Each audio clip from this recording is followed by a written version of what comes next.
go into other people's streams and be part of the community. Don't just go on and stream. You've got to be part of the community. I found that out in early days. That's the key to it. It's just definitely, because if you don't, people will sometimes forget about you. Hey, I'm Graham Farmer, founder of the dance music magazine Data Transmission and Twitch partner, streaming on Mondays, Wednesdays and Fridays from 1 p.m. On this channel, we share the full interviews from my Twitch streams. But before we jump into this interview, if you can help this video get more reach by giving it a like and a comment, it'd be most appreciative. And don't forget to consider subscribing so you always get notified when we drop new interviews. Hey, dude. Welcome to the my disco shed. Steve Disco Newsome, how are you doing?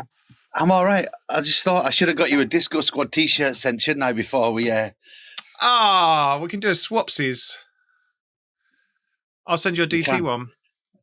Yeah. I'm down for that.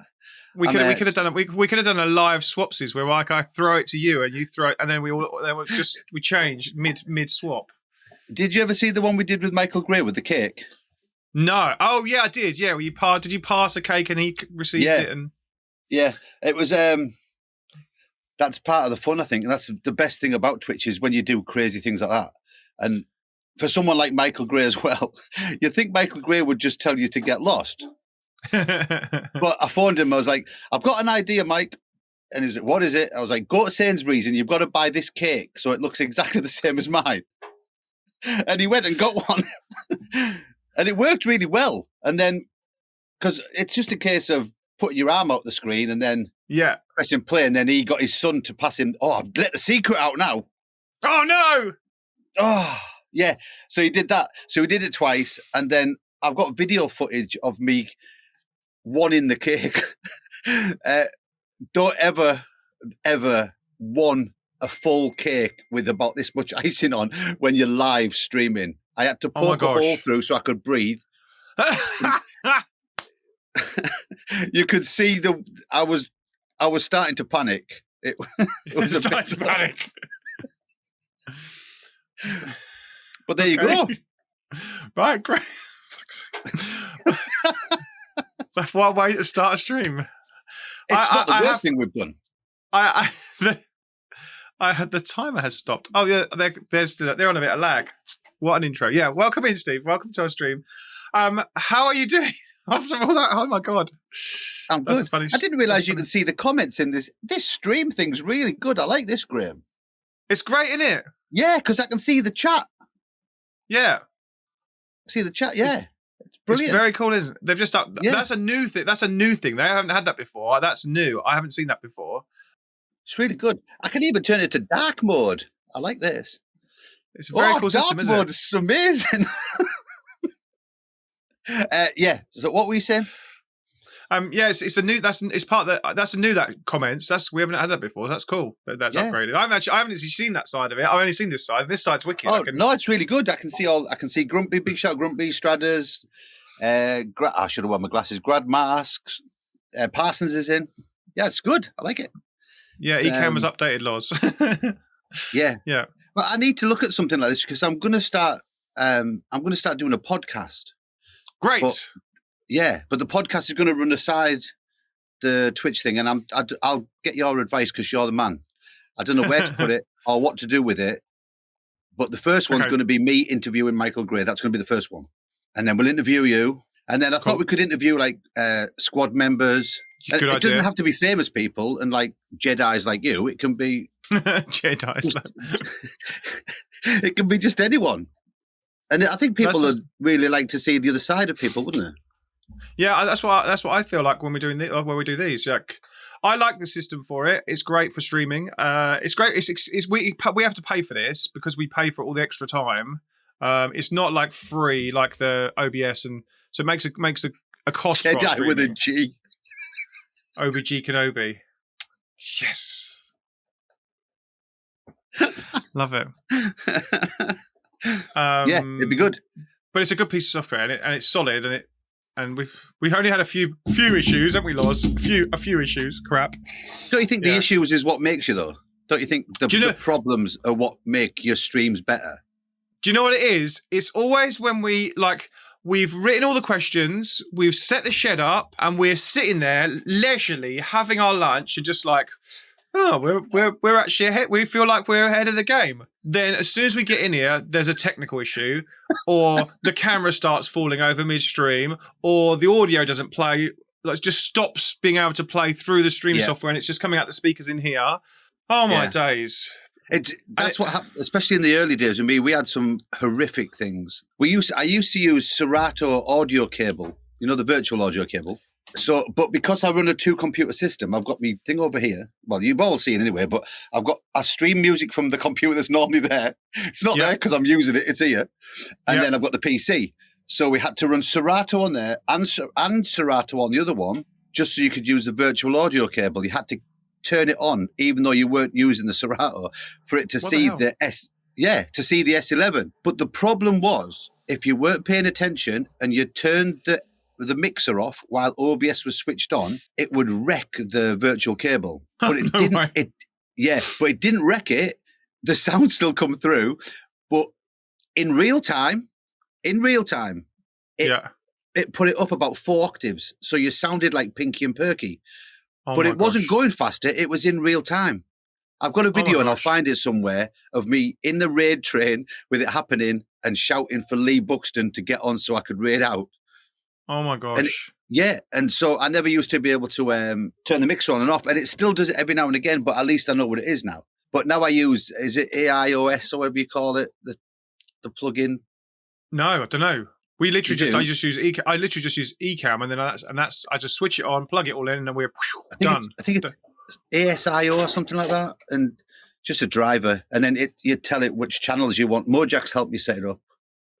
Great. Because obviously the mixer's got channels coming out. ASIO. There, someone's saying it's Stratus is. See, I've actually never DJ'd on Twitch. I've never DJ'd on it. I've streamed on any DJ. I'm literally just come on and talk and be an idiot and interview people. I might try and be an idiot sometimes. Yeah. Yeah. It's great fun. I'm too serious, me. Okay.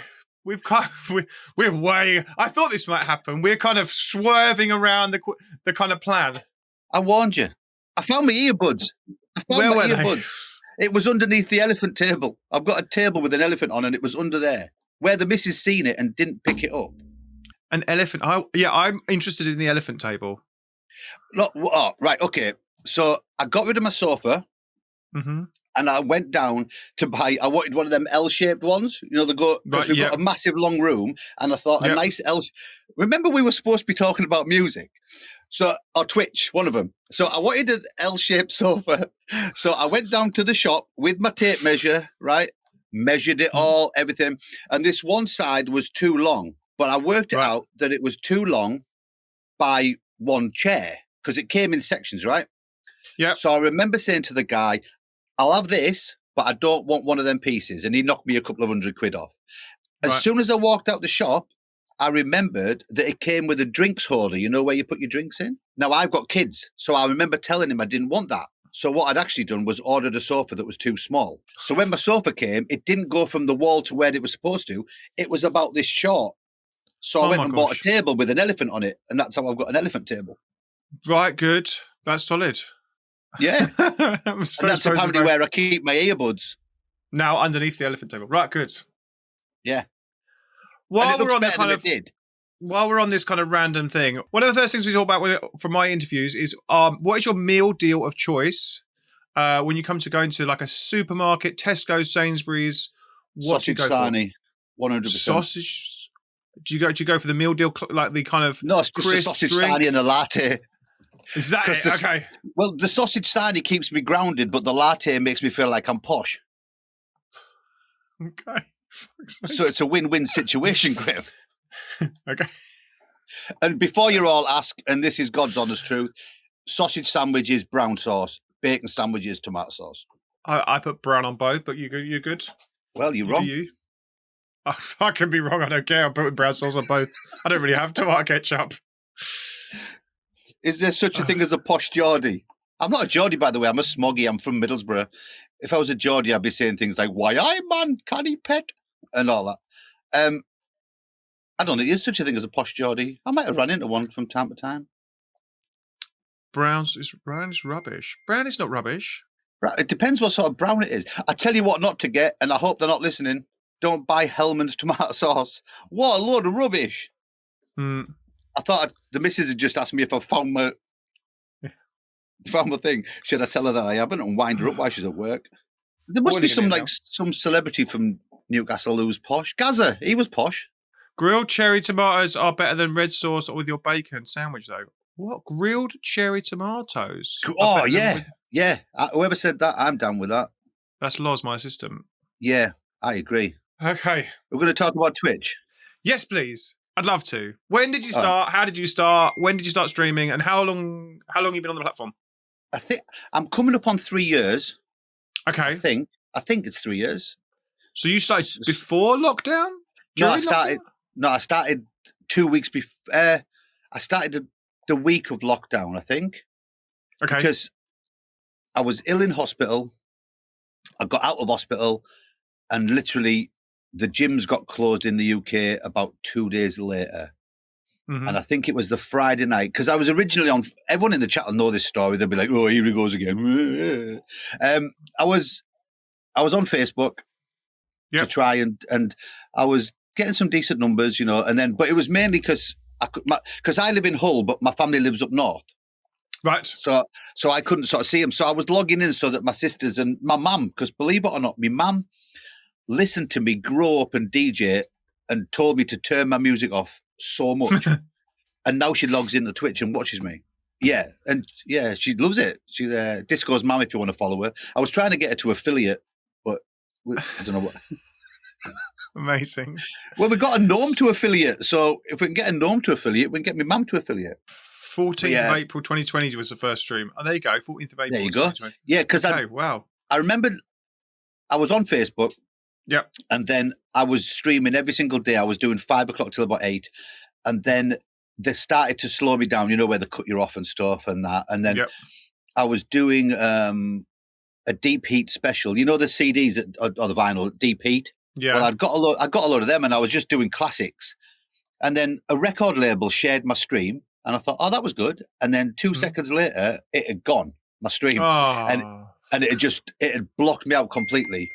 So I used to play Xbox when I had time. I haven't got any time now, but I used to play Xbox. And I'd gone down and I'd been talking about streaming to my friend in Middlesbrough. And she went, why don't we stream this game we're playing? It was Gears of War and it was on Twitch. And I was like, I never thought about Twitch. And instantly ran back upstairs and reconfigured my system to, well, I say my system. Do you want to see my system when I first started? Were you just doing it off your phone? Yeah. But do you know what it is? Wow. My phone used to last exactly 2 hours and 5 minutes without a battery. So I could stream and I would know when it was going to time to turn off because the battery would just go. And I used to basically just stack it up. There's footage of it. And then we did Twitch. And then Sean, Hull DJ, who lives in Hull, obviously, he started helping me and we just set to it. And the rest is history, really. So we've been on nearly 3 years. Mm-hmm. We used to stream 5 times a week, I think. But then it was lockdown, so at the time. Yeah. And then it became 4 because I used to do a Sunday morning.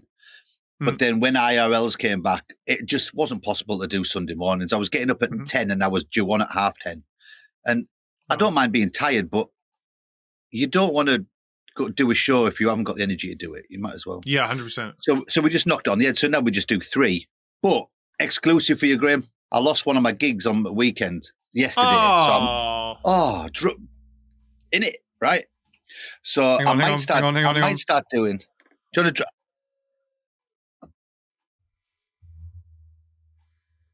Anyway, but yeah, they're lost. So when are you going to start doing? I might start doing a Thursday afternoon. Oh, cool. I might do. I don't know yet.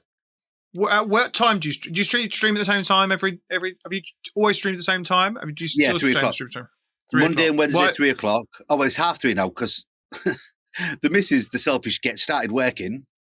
So now I've got to pick the little boy up at 3. So I start at 3:30 now and I go till 6. But then on a Friday, I do 12 till 2:30 because then I finish and then I go pick him up. Oh, so you pick that time because it's just fitted in your schedule nicely. Yeah. Pick the boy up, come home. Yeah. But then once I started going, I think I'd be a fool to change it now. Yes. Because I think, timing is the most, anyone who asks me what's the most important thing to get going on Twitch, it's schedule. Do your set ones, but do pop-ups if you want, but don't just only do pop-ups because no one knows when you're going to be on. So you won't get any numbers. You might get followers, but you won't get many viewers because people, if you pop up at 4:00 in the morning and you're normally on at 1:00 in the afternoon, it's like starting fresh, isn't it? All your viewers are asleep. I saw someone actually ask that question on Facebook. When should I stream, Wednesday or Thursday? And then everyone was going Thursday. It's better for the weekend. And I was just like, I literally replied to him going, when does it fit in your schedule? What time? Stream the time it fits into your schedule every week, because then you can turn up every week. But I don't understand. I hope he's not listening. What's the difference between Thursday and Wednesday? Same people. People are always online. I can't think one. Hey, Groovy. How are we doing? House Addict, hello. When is it, you know? I think probably because people are in a weekend mindset on a Thursday, maybe. I think that's Possibly. why they're See, I like Friday lunchtime because then I know I get up and I do my, I won't swear, control for design on the morning. Then I know once I've done my stream, that's me set for the weekend. I'm done. Nice. So I quite like that one. But it's all good. And do you know what it is? I still enjoy it now as much as what I did when I first started. Well, that's good. I do as well. I love it. I think I enjoy it more and more. I was thinking about dropping to 2 days because we were doing something on a Friday and it wasn't really working. It wasn't really growing. And then I've been kind of fanning around with what to do on a Friday. Fanning around. I haven't heard that for ages. and then I was like, should I just drop to 2 days, or should I just double down on what I'm doing on a Monday, which is demos? And because that really works. That works nicely. Yeah, I like the demos thing. Yeah, and that moves to Friday, and then move that to Friday as well. So, but yeah, I love it as well. I love udiv. Yeah, we've got a udiv command in the and it says stop being a sausage. I've just seen it. Why Stradders is in the chat? I think, is there an Urban Dictionary plugin on Stream Elements being added? Wow. Freckles was on about it this morning that it's linked to Urban Dictionary, and you can cool. you can search for words on it. Stradders will know, I bet you. Okay, so you started in April, then you were doing it every day. When did you get to affiliate, and then what happened kind of along that journey? Let's talk about that. We got to affiliate pretty rapid. We, I think it was a few weeks. What Stradders will go and look at my sets now and he'll tell me. But it wasn't long because when you do it 5 days a week and you're in lockdown, affiliate's not that hard. I mean, this sounds awful, but affiliate is actually very easy to get. It's not hard to get affiliate, right? Yeah. I mean, we love to get affiliates in our chat when we're streaming. Our record is 6 affiliates in a 3-hour set. No way. Yeah, what, just from pushing their followers up, and they'd already is it because obviously they'd already done the hours, they just needed the followers. I guess. I'm 4 short of 50, and I'm 2 short of 50. I'm 6, and we did 6 in one session, and it was wow. Yeah, that was cool. That was about a year and a half ago, and we used to. But that's how we built the channel up. It's never been the Steve Disco Newsome show. It's the Disco Squad show, and we just help each other. You know what I mean? We have some heartbreaks, we have some giggles, we take the piss out of everyone. No one's safe. But that's the point, right? When I first started, everyone was, as soon as people noticed me, because especially when the David Morales thing happened, that opened a lot more doors than what you would believe. What was the David Morales thing? Well, David Morales spotted me and asked me to be a DJ, warm up on his Sunday mass show. No way. Yeah, I've done it 3 times now. Holy shit, balls. That's well good. Yeah. But he rang me at 8:00 in the morning. And I thought it was the council tax, right? What? So, yeah, because he'd came into the stream on a Friday and he'd watched Sam, and he came into my channel, and then he was, about 3 hours later, I'd said, I can't believe that Dave was in here earlier. And he messaged and said, I'm still in here. I like it, type of thing, right? And then I'd messaged him and said, if you want any help setting up for stuff, because he was green screening at the time. He'd only just pretty much new to the platform. And I just messaged him saying, if you want anything, give us a shout. 2 days later, my phone rings. I'm sat here. And the day before, I'd been arguing with the council about my council tax. Because when lockdown came, they put me on universal credits, so they paid my council tax. Then at the end of the year, they went, oh, you've been twitching, you've earned too much money, we want our money back. So I'd been arguing with them. Yeah, Right. they wanted like $1,000 off me. I was like, what? They were like, we can put you back on the benefit though. I went, what's the point? You're only going to take it back off me again next, Yeah. So then the phone rings and I thought it was a counsellor and it was Dave Morales and he was like, oh yeah. And we just sort of became mates from there, really. Wow. That's cool. Yeah, I've done his show 3 times, but that did, so that opened more doors and then we started to propel up as well. I'm currently about 3 people away from 11,000 followers. Wow. Yeah, but here's the but. We got hit with a follower bot about 6 months ago. Right. And I think it was about 600 followers. Right. Now, I know for a fact that you tell me, but it caused chaos in my stream. Someone sets it onto your channel. So I got 600 followers. As soon as I went live, it hit, right? And anyone in the chat who's seen it, the problem was, because it was a hit of 600, it was like so-and-so's followed, so-and-so's followed. Then my bot was replying, then so-and-so's followed, then my bot was replying. And so it went on for about 3 hours show. So no one could chat while it was happening. Jesus Christ. Because it was just relentless. But now, I don't know what my true... I know a couple of hundred came off not long ago because I was nearly at 11,000, then I went down to like 10,800. So I don't know what my true number is. So I can't really celebrate 11,000 in case I've still got some bots on. Because I might celebrate 11,000 and then it might drop down 200 again. Did you grow the most in those lockdown years? Did you get most of your followers in that space? Or have you grown? Yeah, it's got slower as it's got at the end. I mean, in lockdown, I think we were averaging 250 followers a week. Yeah, it was crazy. It was just relentless. It was going up and up and up. And it seemed like I'd just be celebrating 2,000 and it'd be up to 4, like within a matter of 3 or 4 weeks. It was ridiculous. So we're doing like 12-hour streams every month because we were hitting a new milestone. Fucking hell. Do you still see some of those people in the chat, or is the chat community kind of happened since the lockdown? No, there's loads of new ones, but there's still I wouldn't like, I've never been asked that question before. It's a good question. Do you remember the first 100 viewer stream? That is a good question. Oh, of course I remember the first 100 viewers, yeah. I mean, within a few weeks, there was me and Hull DJ and Julie Seaward in the beginning, and then we started to build it up, and after a few weeks, we bumped into the likes of Lee Buxton raided us, and then Claire came on our team, and we started building from there. And that was all the first ones. But yeah, I remember the first, it didn't happen overnight. I remember the first, I'd say 2 or 3 months, I was streaming to maybe 20 people, 20, 30 people.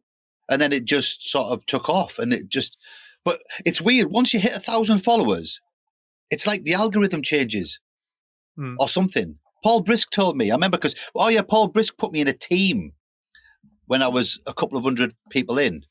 Because I originally started streaming on another guy's channel from San Francisco, I think. And I would do 9 o'clock slots for him on his channel and then jump into my own. And then that's how Brisk spotted me. So Brisk put me on the team. That pushed me up as well. And it just snowballed. It just did that thing. But I did it at the right time. I think anyone starting Twitch now will get there. But it's would you start now if you were gonna, if you had to? If you just found it today, would you think, I'll jump in and do it? Yeah. Because I can't remember my life without Twitch. Yeah, I can't remember what I've got no time in the day now because of it. But I don't remember. And I've said this before. Like, I've met so many nice new people and friends, and I know they are friends, but they're acquaintances and people, But I don't remember my life before. A lot of them. Like, who did I used to talk to before the people I talked to on Twitch?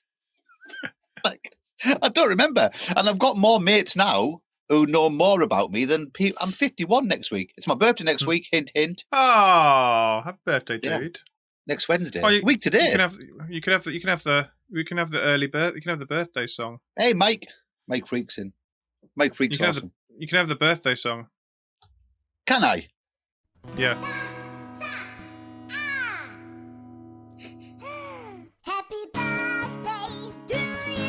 Wait!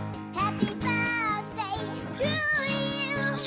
Happy birthday.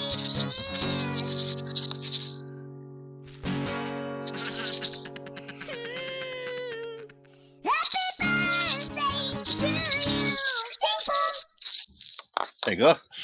There you go. Happy birthday. It's like we planned Next that. week. Oh, fuck's sake. What was you They're doing my before testing Twitch? maracas. You what? What was you doing before Twitch? Dying. Oh, I was in hospital, wasn't I? But oh shit. yeah, I'm all right. I'm not dead. And then before that, I was you DJing, gigging? so- Was you gigging a lot externally before lockdown? Yeah. I used to do. I was on like about 4 or 5 gigs a week, and then I'd knocked it on the head a little bit, and I was doing 2. And then obviously, yeah. But then I'm a graphic designer during the day, because when you're self-employed, you've got to have more than one finger in more than one pie in case one goes tits up, right? Tell me about it. Yeah. So the graphic design was sort of carrying over. And then I remember the week of lockdown, I was like, the first week of lockdown, I was like, my work's still coming and this is amazing. Swear down, it was the Friday. It just went, just stopped. Because obviously I designed flyers for pubs. The pub's shut. Who's going to advertise? So it just stopped. So that made me find Twitch. And then I never thought I'd make a living out of Twitch, I'll be honest. And it's never, ever been. I didn't go on with this is going to be a career. It was within about 4 months that I realised that I could make a career out of it. That's and cool. It is my business now. I make a living because I see you sharing your results of your streams, and you get mad submissions and mad like subs and mad. How did that start, and how did that like? Are you pushing that, or does people just jump in and because they're having a good time? Never push it. Never. I've never once asked for a sub. I've never asked for a single bit. I'll tell a lie. I might have once or twice said, if anyone's got a spare 100 bits, can we fire the hype train? Especially if someone's put like a 10 stack in, I'll shout, has anyone got 100 bits? Just so they can fire it in, so because we don't miss the 10 stack on the train. Because if you leave it for so long, you're going to miss it, aren't you? That's the only time I'll ever ask for a single bit. And I think and I get a lot of people saying to me, like, I'd give you some money, but I haven't got any. And that's not what it's about. I would rather eat my own arsehole than take your last 100 bits. I would. It's not about that, is it really? I'm not going to, I'm here to entertain and have a good time. And it's, Graham, don't tell anyone, but this is my therapy. I love it. It's just a release. And I get to see my mates in chat and stuff, you know? So it's work, but it's not work. I dress up as a banana for a living. You know? Yeah, I heard you get into the fancy dress. We've got a whole stack of it here. I literally live in a fancy dress. This is literally a fancy dress part of this my shed. That's what we should do. Well, I had a banana outfit and I lost it. It's still in the house somewhere. So then Julie sent me a new one. Just over there, just to my right over there, we've basically got this crate and it's just full of fancy dress. I've got a little wig drawer here, just for wigs. I've got a stack of hats somewhere. Somewhere. Yeah, no, don't suppose you've still got my high heels from that Friday night, have you? They're probably over there somewhere. They're next to the alien over there. It's just to match my thong. Yeah, so going back to the bits thing, I've never asked for support. I'm overwhelmed by it, Graham. Honestly, I've cried many a time on streams. I think I think I've cried maybe 3 times. I just physically broke down. It overwhelmingly sometimes, because people do, like, it is a business, right? And I make a living from it. It's not me that makes a living from it. It's my little boy, and it's my missus, and it's the heating in this place and all these bloody lights and these monitors and stuff. Yeah. But it's more than it's the support that I get feeds my children. I don't just get it and go and spend it all on champagne and hookers, unless it's a Sunday. But it's good. It feeds my it feeds my kids. I mean, my child's a hooker anyway, so he brings his own money in. But I don't. Yeah, it does show you care. You're right. Yeah, you're Jono. Yeah. So when I see people helping me do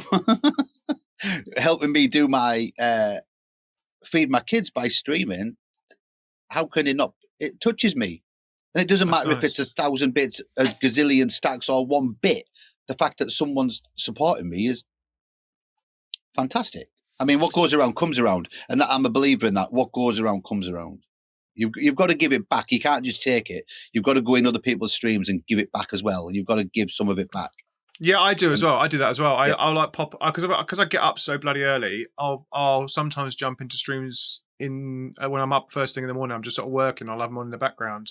Yeah. And I go on like some of those ones I quite like. I watch loads and I'll go on and jump in and donate some bits and It's some good. subs in there. Yeah, but it's good, isn't it? But if Yeah. I'm in it happened last night in Salem Halloween Girls. If someone gifts me a sub, I'll instantly, don't care whose channel I'm in, I'll instantly gift a sub in to pay it forward. I don't care whose channel I'm in. Because I'm not there to I do get that. subs off people, you know. So if someone gives, yeah, exactly. That's the way. And imagine if everyone did that. Imagine if everyone paid everything forward. The world would be amazing. I still want to do that thing where you go to McDonald's and pay for the person's food behind you. Oh, I wanted to do that. I was going to do that last weekend. You should do and it then, and do a live stream of it. No, do you know what it was? I got to there and there was a massive queue and I was starving, and so I came around the corner and I went to the chicken shop. So no, and I just bought myself because I was in there on my own. Like, so. I thought you were going to say I hid around the corner and then nicked the food off the car that was behind me. No. The queue was like massive, and I'd come back from the football and it was massive, and I was just like, oh, I can't be fucked to do this. So I'm going to go get chicken shop because I think that'd be dead. Yeah. Who is your favourite streamer to watch? Grumpy Snid asks. They always say that. There's too many of them. I'll tell you who I've probably spent the most hours in. It's a guy called K-Raid. And K-Raid he's a gamer streamer. And that's just because when I'm working, I can't sit sometimes in DJ channels because I'm listening to the music too much. So I don't get any work done. It's impossible. So K-Raid was one of the first people I met on Twitch. I think I'm up to 30 months subs on him. Wow. Yeah, he was literally one of the first people. And do you know what it is? And this might be good advice. When I went in, he asked me who I am, where I was from, what I did for a living. I told him I didn't tell him I was a streamer because I wasn't at the time, I suppose. And then I told him I was a graphic designer, and he started asking me questions about graphic design and things like that. And I've stuck with him ever since because he made me feel welcome. That's cool. Yeah. We cool. always ask. I'm a right nosy get. I like to find out everything about my community. Yeah. Well, I think that's where I'm. I know loads of mine. I feel like I'm fat. I can definitely. There's a 1% for me today. That's great. Love that. I'm gonna start asking you all, gang in the chat. Who are you? What do you want? What are you doing here? Yeah. What you doing? What you wear? And some people like it. I mean, it's a great way of. That's a good thing about Twitch. That's the difference between Mixcloud. Hope you're not listening. Facebook, don't care if you're listening, and Twitch. The Twitch community is just miles different. It's people, and I mean, don't forget DJs. We're a tiny amount. Have you seen some of the numbers gamers get? Yes. Like, we're a tiny little speck on the Twitch spectrum. I know. I saw somebody interviewing. Who was it? There's a Spanish guy, and he was interviewing like footballers or something. And he had 3.4 million people watching him live, and I was just like, "Are you fucking having a laugh?" And his chat was just going. See, I don't think I like that. And I was like, how could you? How the fuck do you stay up with that? Like, how can you even interact with anyone? Like, it's just going. I was like, "Fuck about." Well, our friend who does the Vegas slot things, can't remember what his name is now. His chat's like that as well. And I asked him one day, how do you keep up with your chat? And he has a separate bot that pulls out anything related to him, and that's all. So then 99% of it gets ignored. Wow. But I'm not in it for that. I'm not in it just to watch my chat scroll up. I want to know what's going on. Yeah, I'm a nice face. Fuck, I want to go also. I'd be annoyed. I'd just be stood there like, this is what face I'd be doing. Yeah, it'd be the worst stream in the world. Just sit there going, like, Steve, you're right, mate. Yeah. So yeah, K-Raid. I mean, I love watching all my. We're on. Obviously, we've got Intergalactic today, and we've got 17 DJs. So once I finish with you and I stream, I'm on it. But after that, I'll just sit and watch everyone have a good buzz today because everyone enjoys it. It's real good. And I like watching. So tell me about the raid trains. Tell me about the raid trains. Tell me about how did they start? When did? Because obviously you started Twitch, but I guess you weren't raid training then. When did they start? And then I got invited to some little ones. Yeah, I got invited to little ones, and I think that's the key. If anyone's thinking about starting, don't think that you can go and jump on a train where the average viewers is 100 and you only have 2. That's not me being awful, but you will kill the train. You'll make yourself look stupid, and you'll also be annoying if you keep asking. Don't ask people to be on. Go and find some trains that are averaging 20 people in the room. Jump on that one, and then once you're comfortable with that, find someone who's a bit bigger and do that. And that's how I think trains should work. Like it's Like hard gigs. sometimes. Yeah. I get people ask me if they can be in my train sometimes, and we average about 100, 110. And I know for a fact that if I put certain people in, that'll just kill the train. And it's not fair on the people who are in the train already, like to watch the numbers plummet. And it will happen. I'm not being a knob. It just will happen, right? So I started doing little ones. Then I got sick of doing them, so I just stopped them because it was becoming, how do we put this without being a knobhead, right? It always seemed to be that I was the one starting the train. It was almost like, Steve, you want to be the one. You want to be the one in the middle where once it's grown up. It was obvious that I was just a number builder. You know what I mean? And like, well, what am I getting if I'm the first person starting? I don't mind. I'm on a flyer, but if I'm the first person, then what am I getting out of it? And it was becoming blatantly obvious. And so I set up a list of rules, and my rules was, I'll be on your raid train if I'm not the first person and I'm not raiding the person who started the train. Okay. Does that make sense? So you're the not person organising it, I'm not going to be like, I'm doing a train, Steve. Will you be in it? Yeah. Who am I raiding? Me. What? You're just trying to get my numbers. Like, I'm not stupid. So I stopped doing them. But then we started to, I don't know how Intergalactic started. We're on number 14 now, and we do them once a month. But I don't know how we started them. How many different? Because you have different trains. What? No, we only have Intergalactic now. We started off Disco Fridays on a Friday. Right. And that was just coming up to its third year, but we had to stop it because Sam Tweaks, there was me, Cody, Sam Tweaks, and Aidan Scott. And it was us four for nearly 3 years. And then we would have a guest at the end. I mean, we had some amazing guests. But Cody's got a job, and Sam Tweaks was just busy because he does weddings outside of Twitch. And I think his wedding seasons had all come back. And he can't commit to them. And at least he's honest and says he was getting up at like 8 o'clock in the morning to pull records out to play at 10. You can't do that when you've had a gig till 6 in the morning. Yeah. So we had to just put it on hold, although me and Cody are doing one this Friday. So that was the only one. So there's only, and we do Househeads once a month with Kenny Perez, which is one of my only trains I'm staying on. But that's a real good one as well. It's quite a lot of people off Intergalactic. So trains are booked basically on how many you're bringing to the party. Yeah, similar to an event then. Similar to it's bums on seats basically. It's the same situation. How many bums on seats are you bringing? Regularly. Yeah. So if I went to ask Jazzy Jeff, can I be on your raid train, and he's hitting 4K, and he said, how many numbers are you getting? And I'll say, I average about 140. He'd just tell me to get lost. Because who wants to go to a room that does 140 when you've got 4K? Yeah. And I guess there's, for you going forward, there's like that's a bigger train, and as you get bigger, you could jump into bigger trains. I'm not bothered. You're not bothered, but you could essentially. Yeah, but I'm happy where we are. I don't like. I've stopped looking at since that bot thing. I've stopped looking at my bigger number now. You know, there's no point me looking at it because I don't know what the true number is for a start. But it's not about the big number. Everyone's worried about, how many followers you got? How many followers you got? No point having 50,000 followers if you're only getting 4 people in your stream because your stream's crap. Yeah. Do you know what I mean? Like, to be honest, that's what Twitch look at. They're looking at. They want. Yeah. It's all they care about is engagement. All they care about is the people in the chat and how much you're actually they're engaging with.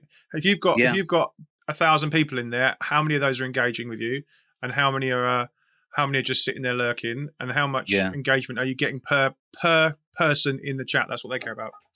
Yeah. We average about 100 at the moment. If we don't get any raids, we sit at about 100. It normally takes quite a while to get up to 100, but we sit there. We'll sit there. But there might only be 20 people chatting. The rest are lurking. But I've got a stream deck, and if you put the plugin for a shout out on your stream deck, it shows you all the people who are lurking. Oh, I've got a stream deck. Yeah. So if you put the Bar Raider plugin, for shout outs, then when you press shout out, it puts all the photographs on your tablet, on your stream deck. So you can see all the people who are sitting in chat but not chatting. So me and Marty Cruz do a thing called Lurk Busters. And we'll go and lurk bust and find people who will sit there listening, shout them out. That's interesting. Everything I've read about lurkers is you just let them be there because they just want to be there and hiding. And Yeah. because they're just Sometimes they're just- if you would, I've left channels before because people won't let me work, which is annoying. Mm. Like Yeah. if you say to them, I really need to get this done. I mean, me and Marty Cruz have an absolute laugh with it. Like it's a giggle now where we try and stop each other working on purpose. But if I'm in a chat and someone is distracting me on purpose, then I'll have to go like, I've got my work to do. Yeah. But yeah, I used to, what's wrong with, a lot of people don't like lurkers, but lurkers put your numbers up and they'll listen. All right, they don't, I do. you're not going to get, yeah, let them listen. That's Yeah. like radio, isn't it? With good looking people, that's all Twitch is. Yeah, it is. It's exactly the same. What I was saying, Simon, Prize Gotti Gaming, you can use an external Twitch chat app like Chatty to see when people leave and join and who's idle. That's a good idea. That's a good That's idea. good. I like that one. Someone else said that raids are now dead. To be honest, most of the raid trains are dead these days. The meta died a while back. I agree. I think some of the raid trains are dead now. I think the reason that ours work is because we're all just mates and we just sit in each other's channel. I mean, there's 20, 30 of us anyway, so we all go and watch each other. There's 30 in your room straight away, and we just sat. Is that because the hosting they killed that hosting thing, and basically the whole point of the raid was you're going to be hosted on a channel and it's going to add those people's numbers. So, yeah. And when they killed, I mean, that they've changed the boost train now, haven't they? We had boost train for a while. Yeah, we haven't. We still got that. No, mine's gone back to hype now, but it's still the levels still go up, so I can get hype train up over. Yeah, I think our record is level 11, 12. Wow, 12, I think. Sick. Yeah, it was nuts. Is 6 or 7 maybe. But then it was like, oh, we're going to boost you to 2,000 viewers. And then we'd get anything. No, we'd get like one person in to say, "Oh yeah, seen you recommended." Oh yeah, right. I had someone on Monday come in and said, "I like singing." Which basically means, can you play something with words in? So, and she left before I even had time to say anything to her. We get that. We have people when you're doing an interview. Can you play something? They've literally come in. They say, "Can you play this track?" Tupac, Testy. We played Tupac that day. Right. So the whole Tupac thing. So we had someone come in and they just literally play Tupac, play Tupac, play Tupac. Oh, is that where it came from? Because you raided me that day. Right. So and I was literally like, no, I'm not fucking doing that. I'm chatting to someone. I'm like mid chat with, I think it was DJ Spen or something. And we were like 2 hours into this mad chat. And they were like, play Tupac. And I was just like, no, I'm not doing that. You haven't even been in my stream for a minute. How do you know what's going on? You're just literally playing. And it was all in and then I was like, no. And then we basically banned him. And then after we banned him, I played it just for laugh. And then because you raided me and I played Tupac when you raided in. And then my missus basically made me a picture to go in the shed. Which sat on the screen for a while. And look, he's got a little magic hat on because we have the magic hat who's over here. This is the magic hat. Look. For a while, the magic hat was over here, and he's just like. Is it by Cheese Herald? No, I don't know who Cheese Herald is. Because basically, we had the magic hat, and you're like, "Hi, Graham, how are you?" And the magic, "Hello, how are you?" And I haven't had the magic hat for a while, but so we basically put a magic hat on Tupac, and at Christmas he has a Christmas hat.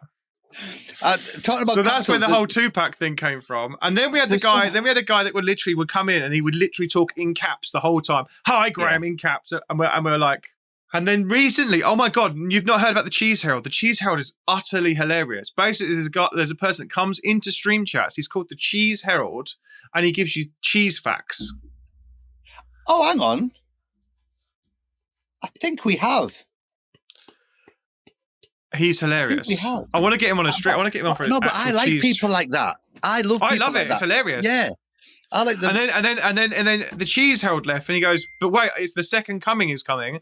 And then 2 minutes later, Jesus came in as the second coming of the Cheese Herald. See but that's the sort of thing that Jesus I love. Christ, that's it. Jesus Christ. But that's the best thing when it's absolute. Like I know for a fact, most of my chat are there just to try and make me piss myself laughing. Like the amount of times that I forget to play a record because I've just been laughing so hard, it's unbelievable.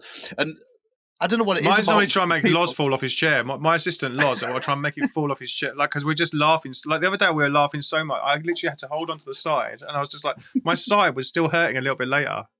That's the best ones where you can't breathe. You just Oh. you nearly pass out. What? Okay, so what's the best way to grow your stream now? Raids are kind of going down. What's the best way to grow your stream? How do you grow your streams?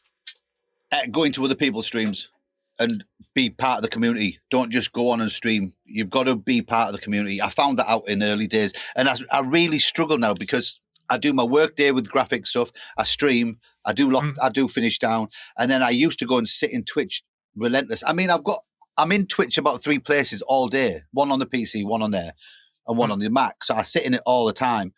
But I'm learning music production, so my night times are sort of a bit of that. So I really find it hard to go like, well, shall I go and watch so-and-so, or shall I do that track that I'm supposed to be learning?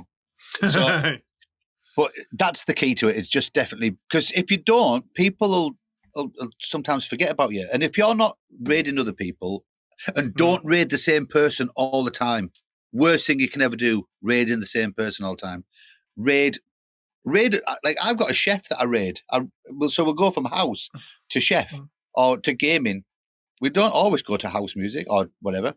Mix it up, because then the chef raids me. I mean, the chef will raid me with 300 people in it, and he'll have been doing volleybonts, and I'm doing tech house.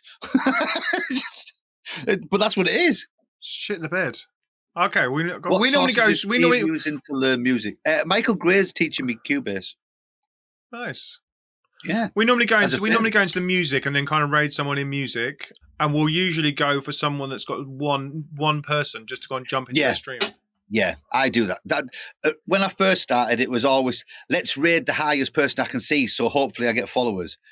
But that doesn't work, because if the number's too high, you're just a blip to them, even if you go in with 100 people, so they won't even blink. But Yeah. there's nothing better than someone who's got 2 viewers and you take 100 people in. Like the look on the face is, I mean, I remember we when we first started, we didn't know Mark White. We sort of knew him. He was been streaming, and he told me that he'd set some up, a new Capogen or something, and we raided and we spammed him and shut his CPU down and shut his stream. It just went. It just crashed. He had to. So we had to make. I've got a still of it somewhere of him going. Oh Jesus. Yeah.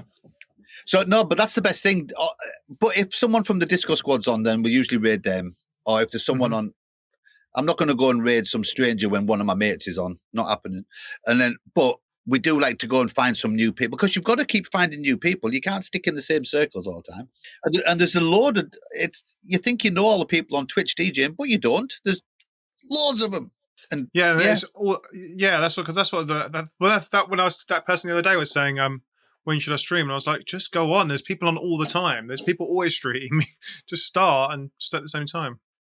I always go for the very low, the 0 or the 1 or 2, or someone that's got exactly the same amount of people as I've got, because then you're basically doubling theirs, which I thought is always nice. Yeah, if I've got 100 or if I've got 70 and someone's got 30, I'll go into that, so I know I'm knocking them to 100. So that's good. And I've noticed lately that more people, remember when, like last year, if you had, say, 100 people in and you raid out, only 50 would come.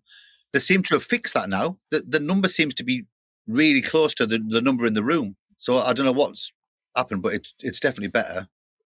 What other things you're doing to promote your stream? Because I noticed you're doing it on Facebook. What other platforms do you use to promote your stream? I was on Instagram, but then they got hacked. Oh. So, yeah, my Facebook got hacked. My Instagram got hacked. Even my Oculus, international symbol for Oculus.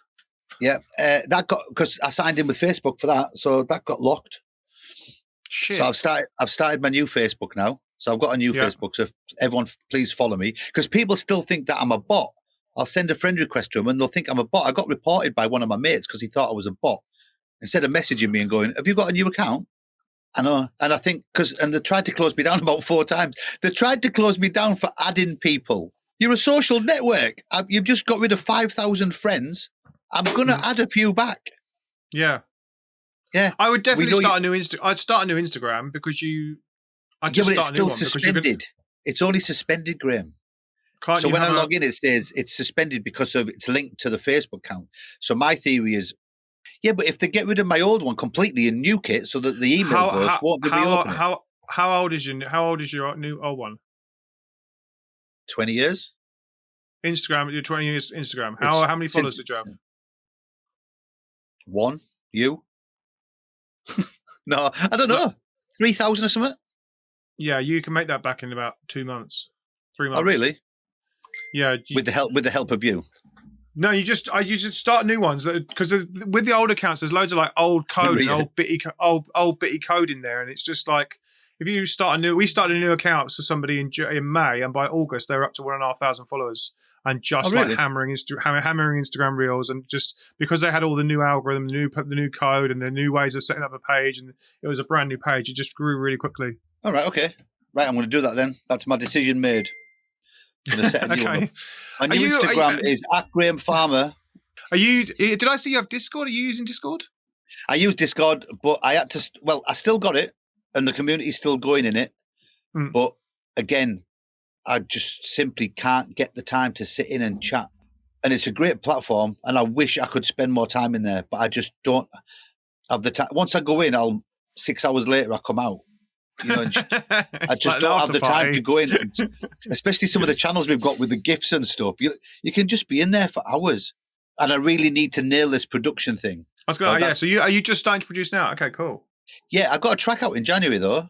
It's what happened was I did a remix of "Everybody Be Somebody" by Roughnecks, and then obviously I was going back and forth with Michael Gray, and he said, "You're not going to believe it, but someone asked me to do a remix of it."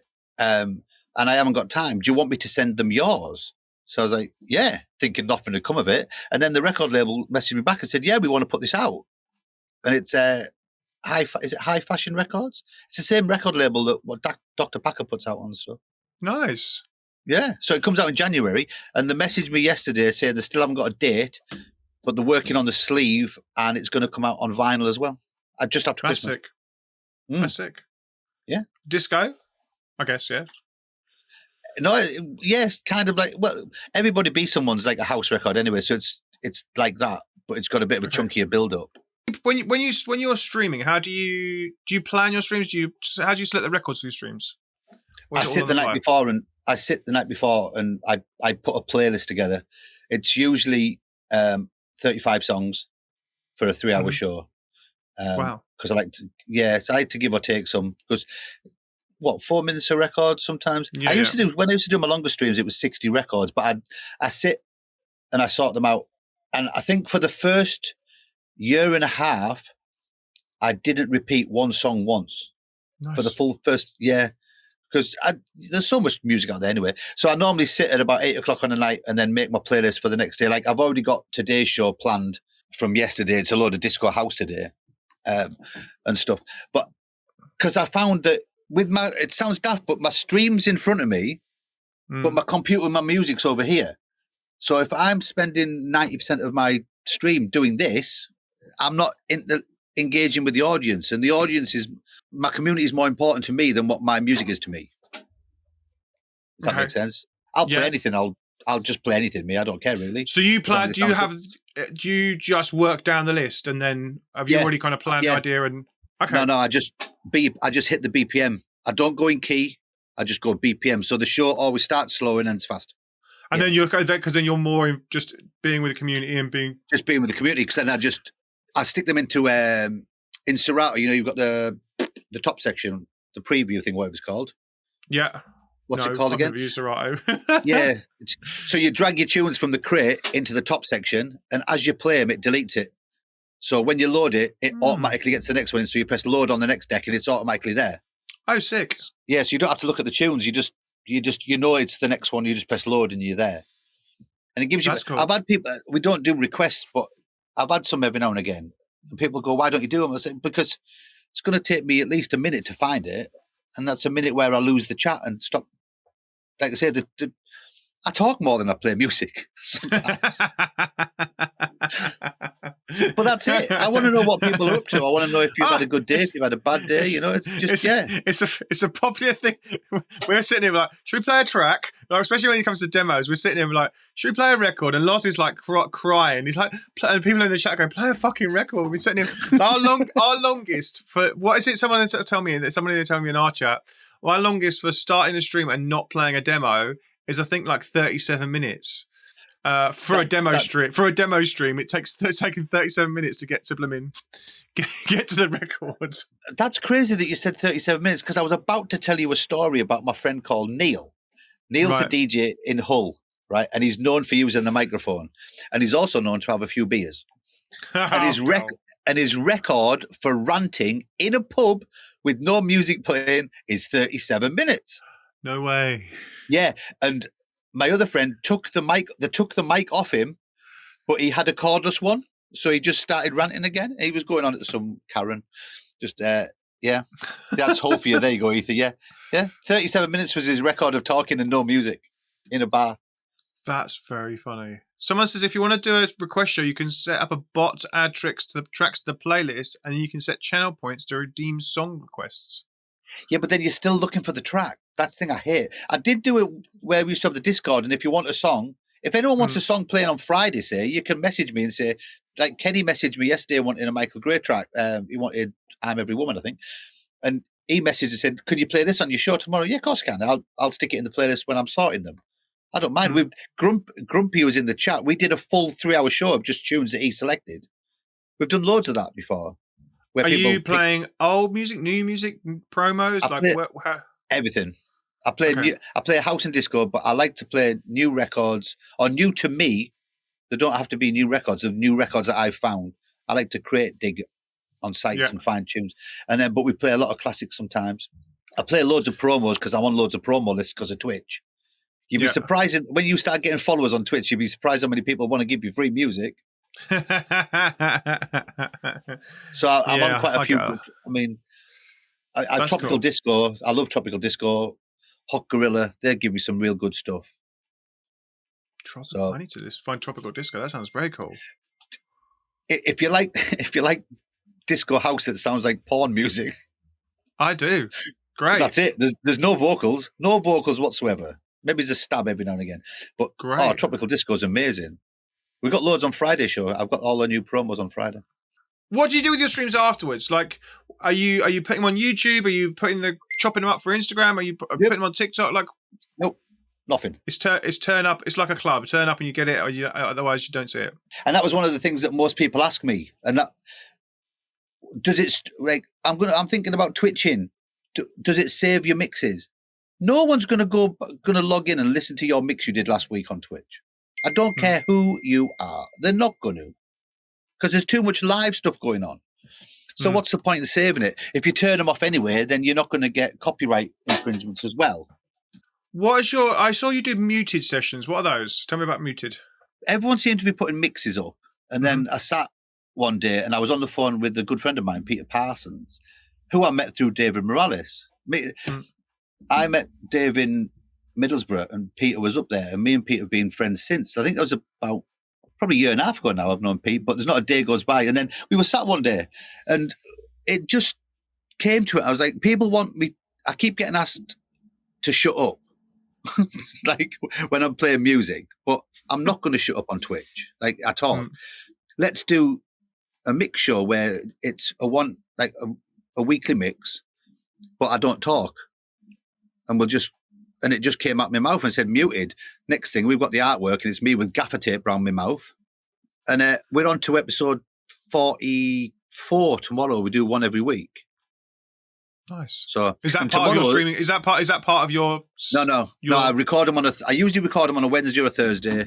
I just stand up here. I put my tracks. It's always 10 tracks. They're usually the ones that when I'm streaming during the week, what I do is I set up a crate. And then if there's something that makes my ears go ping, I stick it in the crate. And then I pick 10 of the best from the week. And that's what becomes muted on the Thursday. And then I put them for free download on the following Tuesday on SoundCloud. I saw that. And tomorrow is the Peter Parsons selection. Parsons sent me 10 tracks, so I've mixed them and I've done that already. So that's for tomorrow. Have you had any records that have kind of, regulars that your audience like, that makes them pop off, like when you're in a club and you've got you've got you had the kind of the club's kind of, I guess, anthem. Do you have your own kind of? There's definitely some, especially in lockdown, because people were looking for things like that. And it sounds daft, but some records became ingrained in the lockdown era and became lockdown anthems. Hmm. I mean, Party People by Mike Freak, Yeah. absolute lockdown anthem, right? And when we went to Ministry of Sound, Mike was playing, and Mike played it, and I'm pretty certain babies were born on the dance floor. Like, and that's how important it was, you know. And there's things like that, and there's a couple of Aretha Franklin things. Anything by Michael Gray lights the chat up. Anything by Shapeshifters, you know, especially things that people like DJ Strobe does some really good stuff. Always works. Just Nice. things that people connect to. I think I premiered that Mike Freak record.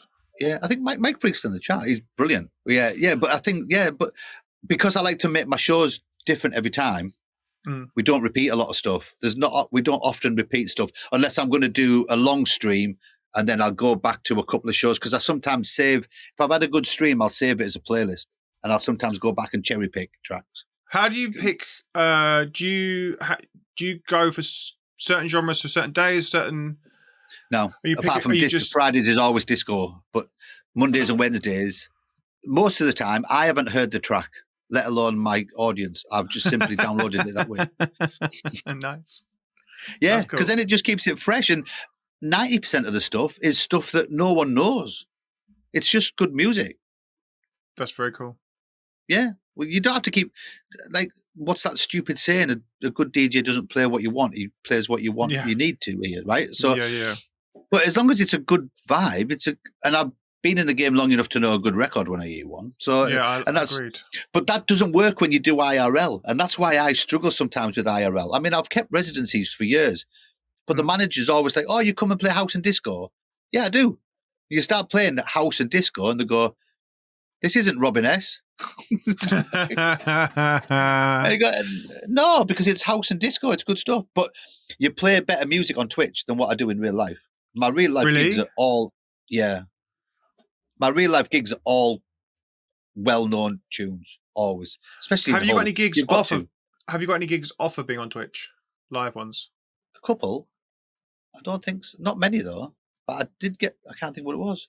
I did get one though. I've been offered a few. And then I was supposed to be doing a festival in Germany this year, but then it got shut because the field was on the wrong side of the other field or something stupid. What? Yeah, I was supposed to be playing with Michael Gray, and something like the festival encroached onto this other field by about a metre or something, and the guy in the other field put a stop to it and cancelled it. It was ridiculous, but that was in Germany. Weird. That's weird. Yeah. What do you kind of? I know there's the kind of feeling when it comes to live streaming, and it's like you see people saying on other social media where they're kind of, I don't like live streaming. I don't get the same kind of connection with the fan base. I don't get the same connection with the community. You seem to definitely have that with your community. You're like there with them, like you say. You want to know what underpants they're wearing. Yeah, I do. I love to know what underpants they're wearing. But do you know why? Because I didn't go on there to be a superstar DJ. I went on there to play music and have a piss take. Okay, cool. but just I go on there to have fun. And do you know what it is? If I go on there some days and I'm in the mood to just, sometimes I wreck mixes and stuff. But deep down, I can mix. Like I'm quite a good DJ, believe it or not. But if I go on and I stick my head down and ignore my chat and just mix, my chat just dies, and there won't be no. I won't get any subs or nothing. People are just going to lurk mode.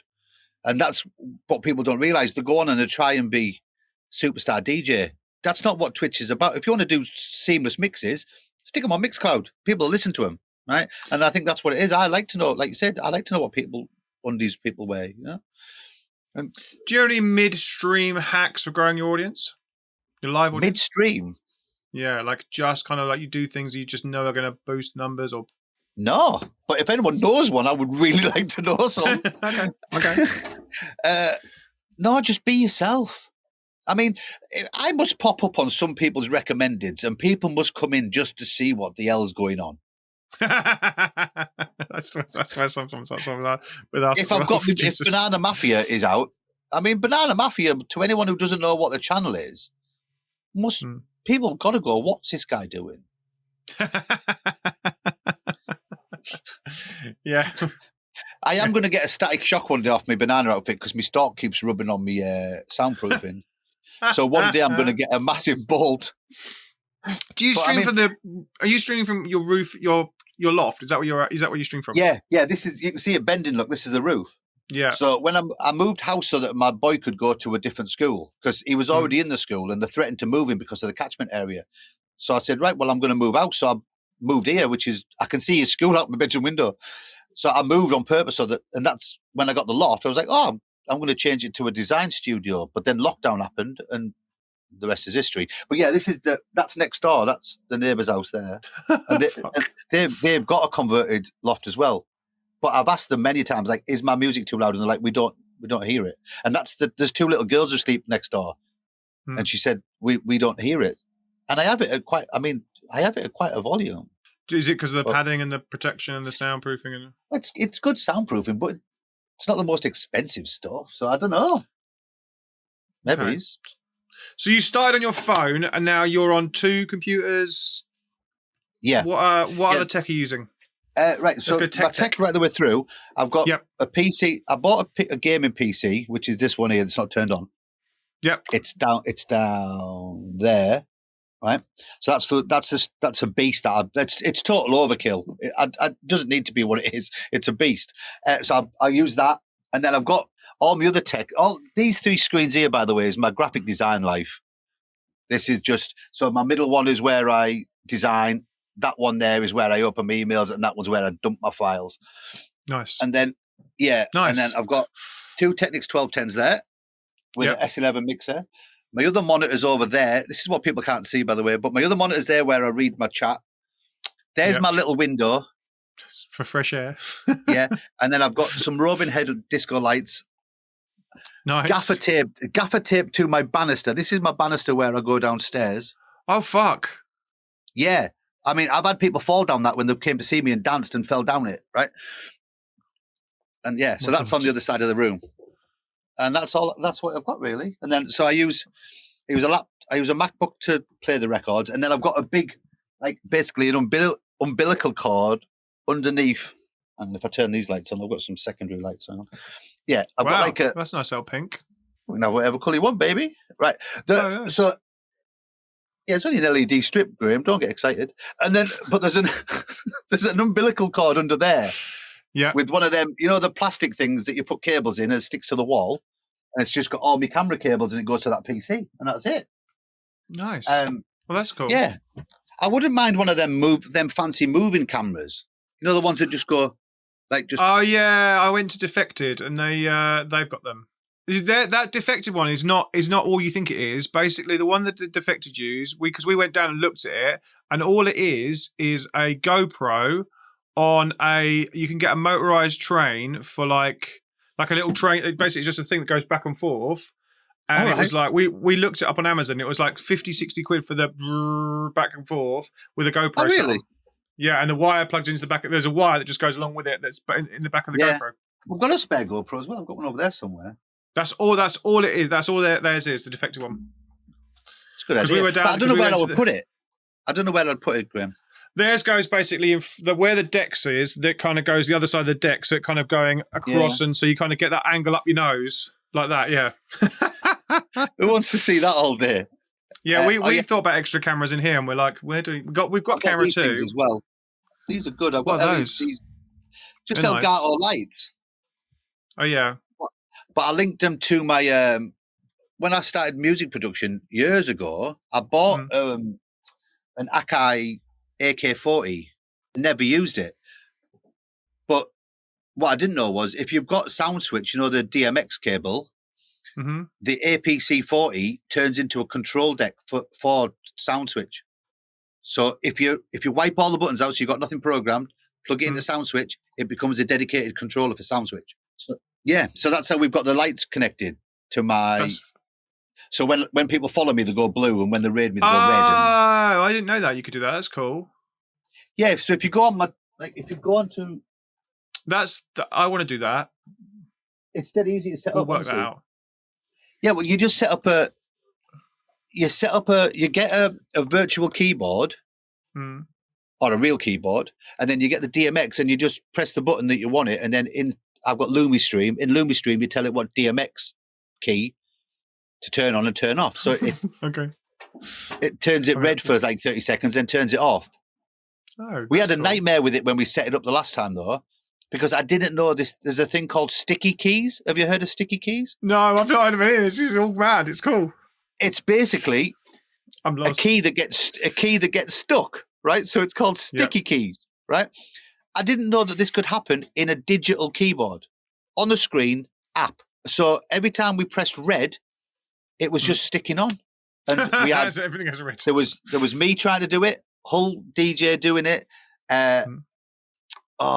What's he called? Richard, who goes out with Claire. He was trying to do it, and he works for the company, and he was like, we can't figure it out. 2 days later, we realized that the button we were setting up on was a sticky key. So it wasn't deactivating. So I found out which keys didn't work on this virtual keyboard, the Mac virtual keyboard, and then just change the key and it works. But it's pretty easy. And I think LumiStream's really good and they keep updating. Gee, you need a new tarp before the show. We got a new tarp because we basically, my shed has a little bit of a leak here. Because obviously I'm in my shed in my garden. And we basically got a tarp last year to put over instead of getting the roof fixed, we just got a tarp and just kind of wrapped it in this tarp. And then after a year of the wind blowing it and it moving around, and it basically got some little frays in the tarp. So then the water started leaking back in. And we've now basically got a second tarp, and we've wrapped the first tarp over we don't need to take the old tarp off. We just wrapped the second one over the first one, so it's like we're double bagged the shed now. Because when you say you double bag the shed, so when you say you're in a shed, you are actually, people don't know sometimes that you are in your shed, right?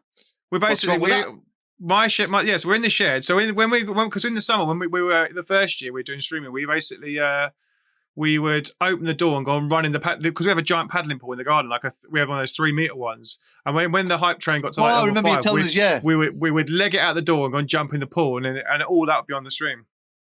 That's what I like, though. I want to see people jumping in streams, in pools and stuff. You know, and I'd literally be sat here like soaking wet, trying to interview someone trying to dry and with all this electricity around me, and I'm don't touch the microphone. Exactly. When when I used to work abroad, they used to have like a shelf above me in the DJ box where we would keep, believe it or not, bras, knickers, anything that the punters used to throw at us, right? But then the mic came down like with a bolt and a stick, and the stick was metal, and then there was the microphone. And what no one told me was that if you put your fingers on the mixer, it was an old Allen and Heath mixer, and your fingers were touching the metal of the mixer, and I had hold of the stick, and I went to say, "Is anyone from the UK in here?" And my lips touched the mic. The club lights just went off, and I took the full current through my whole body. It just went, oh my god, boom! My god, all the veins popped up and everything. Oh my god! Yeah, it was. I remember it. So you zapped your lips, and you zap your lips, and then my body. Not my lips. Shit. My lips touched the mic and just boom. Shit. Went out, yeah. Just had hold of it. It was a crazy DJ box, that, though. The local copper used to come in and handcuff me to the DJ box while I wasn't looking. He used to think it was hysterical. He'd just come in and slap some handcuffs on me mid-mix. That's crazy. Yeah. I came out of there alive. What 5 things would you say have built your Twitch audience? My audience, without a doubt. Your audience. Yep. Yeah, definitely. There's the wackiness and the craziness and not being normal. Definitely. Yep. Yeah. Being repetitive in a good way, right? Like having a schedule, definitely. Yeah. What we on 3? See you later, Ross. Number 4. Downright determination. Yeah, okay. And Joey Ventura. Joey Ventura. Hey, Joey Ventura. How you doing, Dudio? I can't think of any more. You don't get out, right? You don't get out. You can't just expect to be massive without doing anything. You've got to put hard work in. Agreed. You have to put the hours in.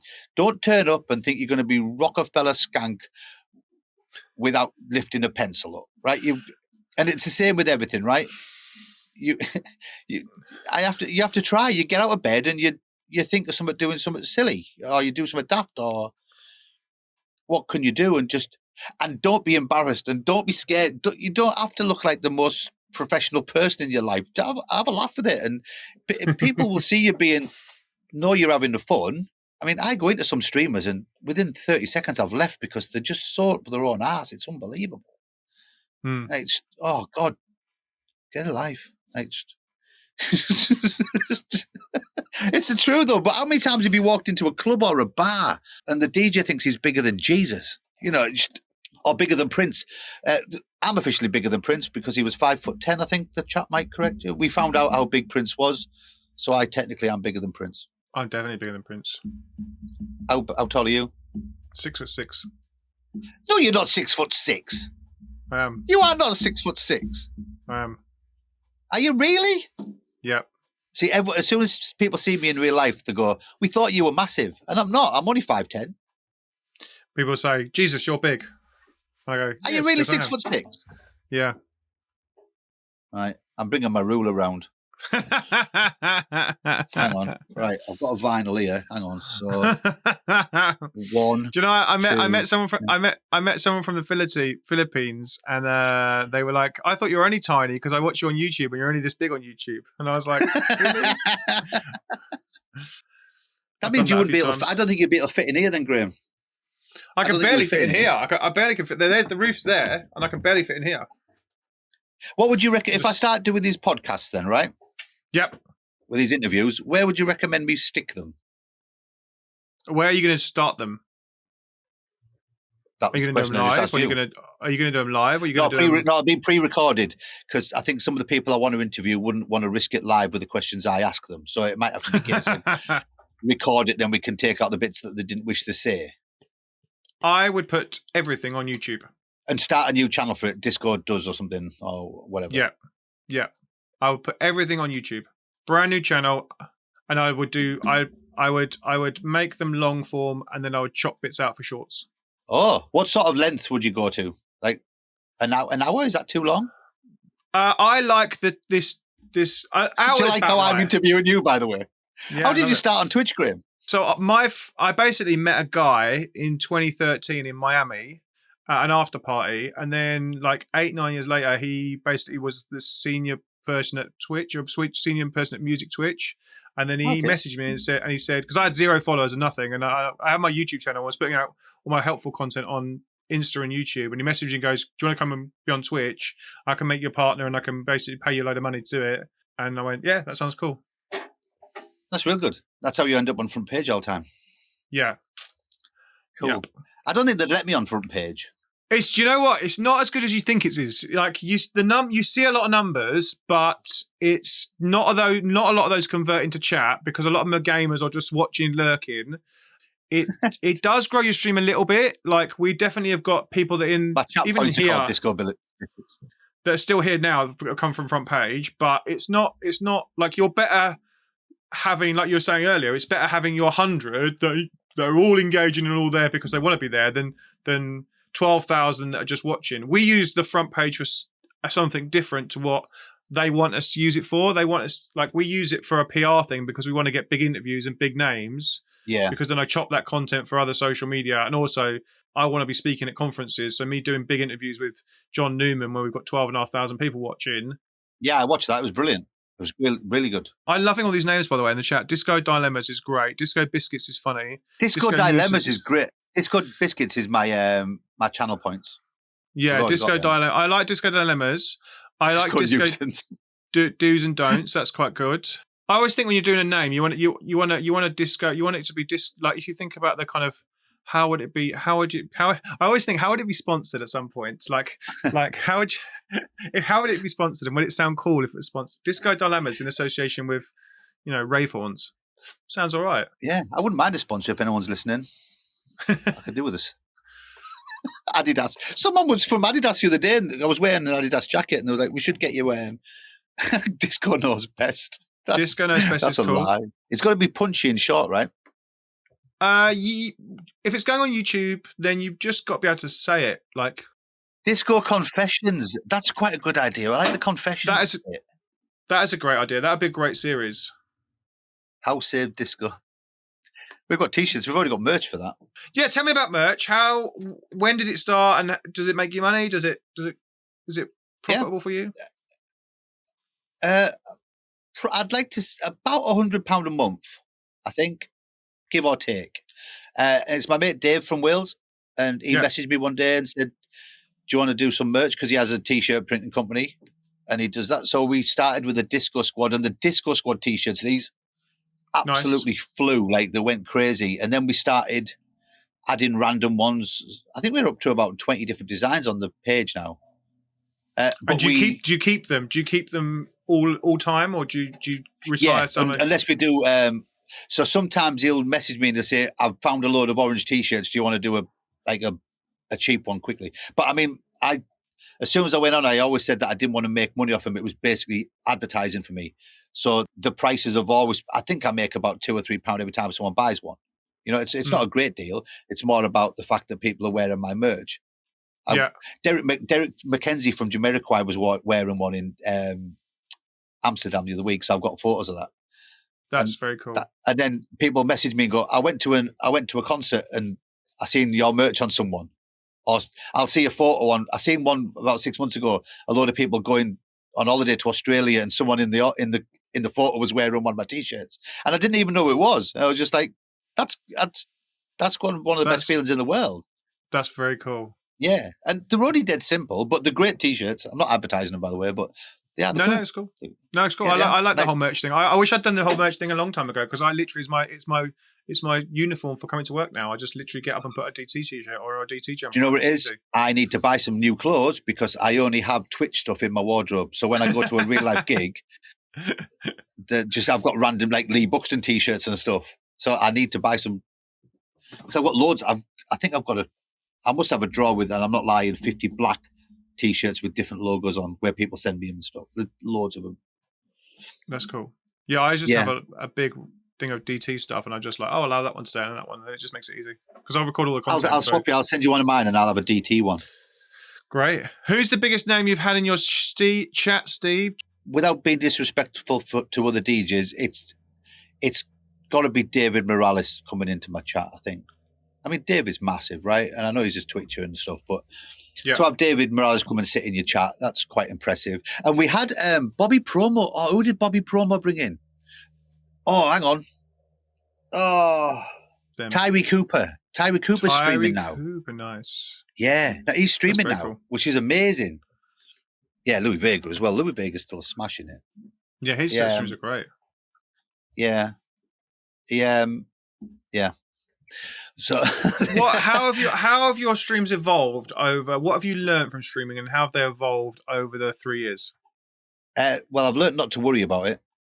Yep. Because if things went wrong before, I always used to have a meltdown and like, what am I going to do about it? Now you just have to go with it. If something's not working, it's usually, like you said before, it's always working fine until you press go live, and then everything implodes.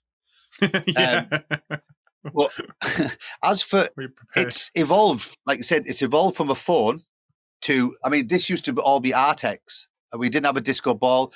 We've got a full lighting rig, smoke machine, lights on the ceiling, lights behind. We've got play bars behind these. So it's evolved basically from a phone to a club. If you shut the blinds and turn all the lights on in here, it's like a club. So it's evolved visually, and we did that thing where all streamers start and they go, oh, you can put that on your stream. Oh, you can put that on your stream. And they put everything on. We started like that. We had a chat going down the side of the video. We had this going down it. We had them going down. I mean, there's still chaos on it. Don't worry. There's still chaos on it. But after a while, you soon realize that there's no point having a lot of them because they become distractions. I mean, when we first started, I used to play a game. We used to do Stream Raiders where people in the chat, Stream Raiders, it's an online game, but gamers use it and you level up. So we would have it running in the background on the PC, and then you could log in. Something like that. We had something like that, yeah. And it was Chris Craze because me and Chris Craze became real good friends rapidly. I mean, we still speak to each other daily, FaceTime. And he messaged me and said, I think that game's hurting your stream. And I was like, well, it can't be, because we get 1 or 2 followers from the gaming community come over when they see I'm streaming. But then he went, no, you're taking people away from the game for a little bit. So we stopped doing that. And he made sense. Because it was distracting, you know, and you once you get rid of the distractions. but we're still mental. And now we've got this bloody banana thing, which is killing me. So, Tell me about the banana thing. How's that happened? What's going on with the bananas? well, I used to have a banana outfit, Right. and I lost it. It's in the house somewhere, but we don't know. So then the other week, Julie Seward said, I'm sending you something in the post. So then the maracas turned up. So I messaged, this is how weird it is, right? We've all seen Peanut Butter Jelly Time, right? Yeah. So the maracas turned up. So I messaged Julie and said, thanks for the maracas. And she said, I haven't sent you any maracas, but oh my God. it'll go with what I've sent you. But then I remember Freckles, another community member, asking for my address. So I messaged her and said, did you send me these maracas? I said, how did you know that Julie was sending me a banana outfit? And she went, I didn't. So in the same weekend, someone sent me a banana outfit and a set of maracas. And now I have two banana outfits, but I can't find one of them. What's the weirdest thing you've been sent? Weirdest? Yeah. Oh, or nicest thing. The nice. Oh, I've got loads. I've got some real good stuff. I've got a little fever sticker, which is one of my favorite things. Nice. I've got hang on. I've got a Christmas card from Carrie Swain with a picture of a dog on it. Nice. Yeah, I think that's her dog as well. Nice. I've got a framed photo of Julie Seward. Nice. She needs a Christmas hat. She needs to give her a little magic hat. You need a little magic hat. As soon as I was already thinking of that, right? And there's all sorts of things over here. It's crazy. It's I tell you what, I did find, right, and this is off. I've got some Michael Gray CDs. Nice. Yeah, well, I do the artwork for these for DMC. Oh, cool. Sick. So they send me them free. I've got them. Do you have a CD player? No. So before we go, because I'll have to go soon. Yeah. My grandma, right? My grandma sadly passed away a couple of years ago now, right? But she was like one of the biggest inspirations in my life, right? If you've got grandparents, make the most of them, right? Because one day they won't be there. But anyway, growing up, I always used to think that my grandma was a bullfighter, right? Okay. Because there's a photo of her fighting bulls, right? Stay with me. So when she passed away, my uncle rang me, and my grandma passed away. Then a couple of weeks ago, maybe 2 months ago now, my granddad passed away. So when he passed away, they were clearing the house, and my uncle rang and said, right, she used to fight bulls, right? So my uncle said, we're clearing the house. Is there anything you want of your grandma's that reminds you of her, right? Before we give it to charity, because they give all the like furniture and stuff to charity. I said, I want the photograph of her fighting bulls, fighting a bull, right?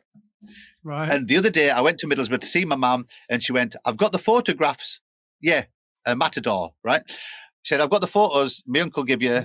And I said, okay. Are you ready to see the photograph of my grandma fighting a bull that I thought was real until I was about 14? Okay. Grand Matador. Oh my God, it's like stuck on. No, she's got a red through. Oh, it's a head through one. Oh, fuck's sake. I thought that was real until I was about 14. What the fuck? It's cool, isn't it? I got it the other day. Grand Matador. Grand Matador. There's one of me as a kiddie. Nandador. Nandador. Yeah. Oh, I thought there was one of me. Yeah, this is me and my grandma when I was this is baby disco. Ah. Check it out. There you go. That's cool. Shouldn't be near that gas fire that close with that fleece card. Fucking hell. Yeah. So I thought she was a matador until I was about 14, and I only just got them the other day. That's cool. One of my things. I'm going to get them. That's one of the things you've been sent. Okay, cool. There you go. You asked. What were they saying in the chat? Oh yeah, they my lot made me a lord. Last Christmas. Nice. Yeah, I'm actually Lord Graham Farmer. Yeah, I quite like the idea of that, and I was looking into it. But and I got a cowbell as well. Oh no, I've got a cowbell. Campbell sent me a cowbell. Yeah, I've got an MXL. Double cowbell. Cowbell off. Cowbell off. That's the one. I forgot about that. Campbell sent me that. Campbell sent me all sorts. I've had Tizer. He sent me some Iron Brew. I've still got a can of Iron Brew over there. If you had to start your stream right now, again from the scratch, what would you do? What would you tell yourself to do? Like if you're going to tell yourself to go and start streaming right now, what are the biggest things you'd say go and do? Press start. Press start. That's it. And wing it. Just, I don't know. What would you do? Don't look at other people. Yep. Don't try and be other people. Yep. Trying to be other people won't make you as big as them. Be yourself. Because you've got to be yourself. No one likes someone who's trying to be someone else. They're great. Because you just make yourself look stupid. Get a banana outfit. Yeah. Go for the trump card. Play your trump card. No, just be yourself and make sure that you have fun with it and just be part. If you're going to build it as a community, be a community member. You know, just don't just say, don't do it and pretend you're going to be. Don't pretend to be a friend. I always say that my door's always open. If people want to chat to me, I get pings all the time. People just wanting to chat. I've told you that. 11 o'clock at night, I'll get messages. Hey, mate, you're right. How are you doing? Nice. But if you're ever going to be, I get a lot of people because we don't talk about it, but we do a lot with mental health. So I have a lot of people who message me about their mental health, and that's cool. They say that Twitch has helped them through it. You know, so so we help people a lot with that. But that's just that's how we built the channel up, and it's good that people are allowed to say what they want as long as they're not offensive anywhere, they're not rude to anyone, or they're not just blatantly being a bigot. They can say, my chat is absolutely open forum. You can say what you want in my chat. I mean, we've got some good mods, and Sandy will ban you, but it takes a lot. It takes a lot to get banned because I think you should. I'm a firm believer in freedom of speech, so I think you should say what you want. Yeah, it's good. Food chat. Yeah, we always talk about food. Oh, I'm always starving when I finish streaming. Yeah, I am as well. Yeah. Okay, that's the thing. That actually is the thing. Like, because I'm literally come out of here and we'll go to Loz. I'm starving. That's interesting you say that because I am the same. We had a full 3-hour stream about Viennetta Worlds one day. Not Viennetta Worlds. What's the long ice cream called? Rita, what are they called? Viennetta. Yeah, and prawn rings. We spoke about Rita's prawn ring for about 3 hours one day. Wow. Yeah, we had the pineapple and ham pizza chat for about 2 or 3 hours because I ate a pineapple and ham pizza on stream and it literally. Did you go up or down your numbers? I can't remember. People must have just been tuned in. We talked about the price of fish fingers. Oh yeah. We discussed the price of fish fingers. Oh, they just got. Oh, okay. Yeah. Oh no, we did. Yeah, we had the price of fish fingers. Tomato sauce. We had the tomato sauce session one day. Oh, and we had a cereal one the other day because we're talking about making our own cereal called Sheddies or Shedheads or Shedded Wheat. They're just the merchandise writes itself, Graham. That's why are you talking to me? Get on it. Sheddies is amazing. I'd buy Sheddies. Yeah, Shedded Wheat as well. Just or little Shedded houses, little house marshmallows. Yeah, exactly. Yeah, Sheddies. I would have them. Shedded Yeats. And for my Christmas stream, my daughter basically bought me this mug. Yeah, it's basically a mug with a cookie space underneath, and from one of my Christmas streams, we're going to see what biscuits fit in the hole, and that's going to be one of my idea. And it's going to be literally. We had a full discussion about holes that were glorious the other day, and people took it the wrong way. We were talking about the hand washing machines at Bridlington Beach. And Twitch after dark, yeah. Oh, my Christmas card will be getting done this week as well. I need to go buy a Christmas jumper because I always send out a Christmas card to my viewers. So nice. Yeah, if they want one, then they just message me their address and then I send it. I send them all over the world. I've got some left from last year. Nice. Yeah, and I'm what other community things do you do before you go? Because you've got it's 10-2, dude. That's it. I send them gifts. I receive gifts off them. I chat to them on other platforms. Twitch isn't I hate whispers. Don't whisper me. I get on other platforms, WhatsApp, Facebook Messenger and stuff, and chat to them outside of the community. And then meet up if I can meet them. If I can meet up with people, it's brilliant. I love it. I used to be on the CB years ago, so meeting up with people, it's like that when you used to go and eyeball people. Nice. I really am that old. Thank you so much for doing this. It's been great fun and great to chat to you. It's been really educational. Did we talk about Twitch? We did. We got loads done. We're going to get some great content. But thank you so much for doing it, and great to see you. I love it. We should do it again. We can do. Maybe when a record comes out. We'll swap it round. I'll interview you. I'll come on your stream. Cool. No, we'll do it on here. Podcast. I'll interview on your podcast. You. Yeah. Okay. Cool. Oh no, definitely on the podcast. I'm down for that.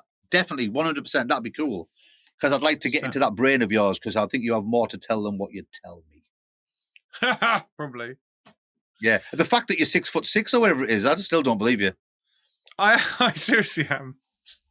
Before I go, the fish finger thing. We worked out how many fish fingers it is to America. What the fuck? Okay, that's what we were discussing. We discovered how many. I think it was 1.5 million fish fingers or something from the UK to America. That's what we were discussing. Wow. We got the average size of a fish finger, then we divided it by the miles. But right, I'm going to go because otherwise I'll be late for the little boy. See you soon, dude. I'm on the train at 1:30. No, I loved it. Thank you. Thanks, man. See you soon. Cheers. Bye. Bye-bye. If you found this interview interesting, consider giving it a like and a comment. It helps with the YouTube algorithm, and let me know your biggest takeaway below. Don't forget to follow me on Twitch. I'm back on Mondays, Wednesdays, and Fridays, and you can check out the schedule from the link below as well to see who's coming up in my interview series. I'll see you in the next Twitch stream or the next YouTube video. I'll see you soon. Bye.